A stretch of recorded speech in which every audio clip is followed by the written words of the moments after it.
Welcome back, everyone. My name is Patrick. You're watching the Oilers Rundown. Just before I get started today, I'd like to kindly ask, I'm getting so close to hitting 5,000 subscribers, about 10 or so away. If you guys enjoy this show, and if you haven't done so already, please consider hitting that subscribe button. I'd really appreciate it if you could help push me over the finish line there and hit that new milestone. With all that said, let's get into it. I didn't get a chance to post yesterday, but Tyson over at Dolny TV gave you a really good rundown. Luke Gazdic on his podcast Mitts Off had an interview with Connor Brown. Luke hasn't posted the full interview yet. That's coming on June 25th. But if you didn't get a chance to see the clip yesterday where Connor Brown talks about his potential interest with the Edmonton Oilers, here's the clip. How much does coming back home to Canada, will you look at that? And you're making me smile right now thinking about maybe a possible Oiler reunion at some point in your career. Like, have you thought of that down the road, being like, man, it would be really cool to play with Davo again at some point? You'd be lying to say no. Like, of course, it would be awesome to play with him, and more so for anything, he's going to win a cup here eventually. It has to happen. And right? And as a player, that's what I want to do. I want to win. You're a player. You want to win in a Stanley Cup in the NHL, and that's a big priority going into where you're going to land. And so, but you just think about every scenario, truly. Now, obviously, that all sounds extremely promising, but nothing is done until it's done. So I'm potentially very excited to have Connor Brown as an Edmonton Oiler. I really wanted them to get him last summer. I was really disappointed when that trade didn't work out with Ottawa. So I'm hoping he can come in, be that replacement for Kailer Yamamoto. I think he's going to be a great fit in that top six. We'll see what happens. I'll do a full rundown on him if the signing does happen on July 1st. But like I said, nothing's done until it's done. But it does look very promising that Connor Brown could be becoming a member of the Edmonton Oilers. Next up, just wanted to throw out a special congratulations to Evander Kane and his girlfriend Mara on the birth of their son yesterday.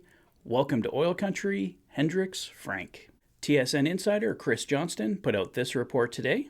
With NHL free agency on the horizon, it's believed the 2023-2024 salary cap ceiling will be set at $83.5 million, an indication the NHL and NHLPA won't negotiate a higher increase than the $1 million called for in their MOU. So I know we were all kind of holding out hope there was going to be a last-minute increase, but it doesn't look like that's going to happen. So Ken Holland and all 31 other NHL general managers are going to have to deal with a $1 million increase for this season.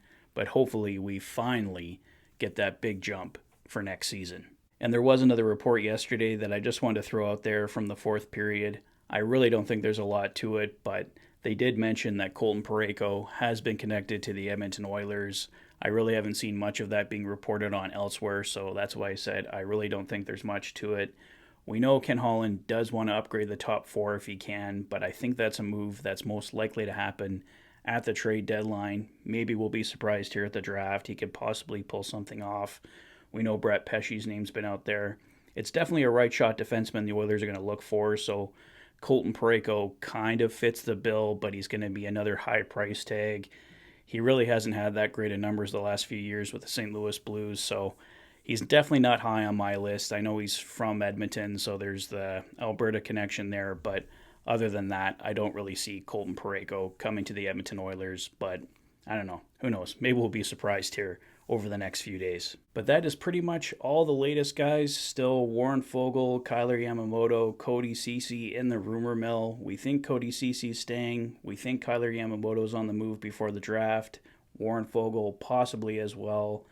There's conflicting reports from Elliot Friedman and from Frank Saravalli of whether Warren Foegele is staying or going, but I think insiders are just kind of guessing at this point as to what's going to happen. So we'll see what happens here, guys. We're a week out from the draft, a little bit more to free agency, so things should pick up here over the next little while, and hopefully we'll see some exciting things happen for the Edmonton Oilers. Let me know what you guys think is going to happen in the comment section below. If this is your first visit to the channel and you like what you see, please consider liking and subscribing for all the latest Oilers content. You've been watching the Oilers Fanatic. Thanks for being a fan.